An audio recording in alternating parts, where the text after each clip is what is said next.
What are the optimal strategies to leverage AI for the network? I'm joined by an expert, Vikram Meghal.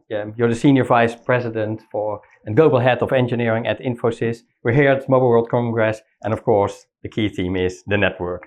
And if we talk about the network, maybe not the first thing people think about, but I think about customer experience and fan experience. How does the network contribute to the customer experience?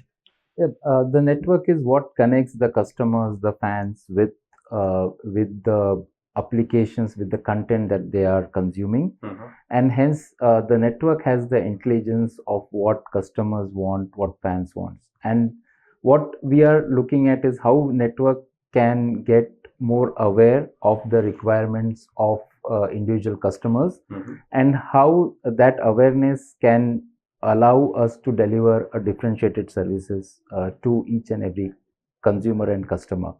And that's what our focus has been on. How do we get intent aware networking in place? But it needs some steps to be taken to allow networks to be intent aware, and that's what the foundation of that is in data. And how do we bring autonomous networks, and that's where a lot of momentum in the industry, and what we are seeing here at MWC as well. Everybody talking about how to make networks more autonomous. We have actually created a simple maturity model to see where telcos are in their autonomous network journey, and where they should be to allow to serve their customers in a very differentiated manner. And that will help us create a roadmap for autonomous networks. Can we give an example from how does it concrete give an improvement from the customer experience? Yeah, certainly. So when we look at intent coming from what the customer is, let's say a customer is viewing a video, but at the same time someone in the home is having a video conferencing call. Now these are two things. Obviously the video conference call is more critical than probably the YouTube video that you are viewing on the side. So how do you ensure that the network is able to sense that there are two different users who are using the same network, and is able to actually prioritize the traffic of the video conferencing call over the other things that might be happening around? And this is the intent that you want the network to sense and to be able to kind of prioritize accordingly. Today, networks are able to be configured post facto to do some of these things, but can you get more intent aware, and can this be detected autonomously is what is the focus of the industry. Yeah, and talking about is becoming more autonomous, what steps need to be taken to become more autonomous, to become intelligent by the network? Yeah, so first thing is that you need to ensure that you have good network data. Network data resides in multiple systems within a telco environment. You need to ensure that the data can be correlated, can be collated together, and then you drive intelligence from the data. Typically, good machine learning algorithms can help you get that inference from the data.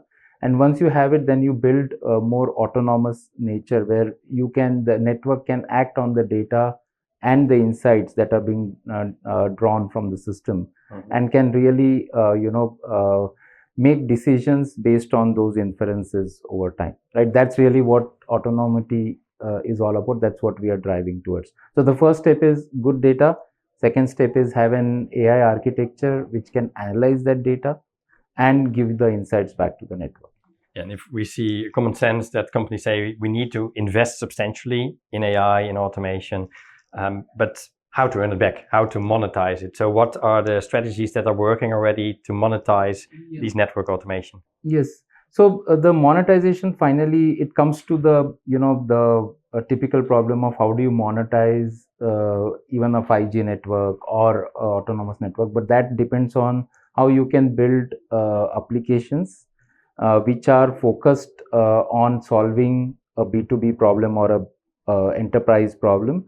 And how do you actually leverage the network capability? It might be the edge capability of the network or the intent aware nature of the network to provide more value to the enterprise. And that's really the monetization becomes very important aspect of driving this. But do you see one area is easier to monetize and is low-hanging fruit versus the other one?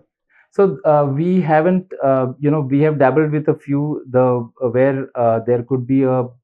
I don't think there is a low-hanging fruit as such, but if you look at where there could be a easy way of looking at things is come from the business problems towards the network, and that's what we have done very well from an Infosys perspective, because we understand the domains that our customers deal with. So you take a domain approach. For example, what does a logistics company need from the network, and you look at their business and try to look at how you can provide value to solve their challenges, rather than having the network lead what the use cases should be. So always come from the business use cases backwards, and that is the intention of what we are doing. Yeah, it's a great tip. Start with the use case from your clients. From the business use case, and then backward to what does it need from the network. Vikram, thanks a lot. Great insights. And thank you for watching here from the Infosys studio at Mobile World Congress. And we look forward to seeing you next time.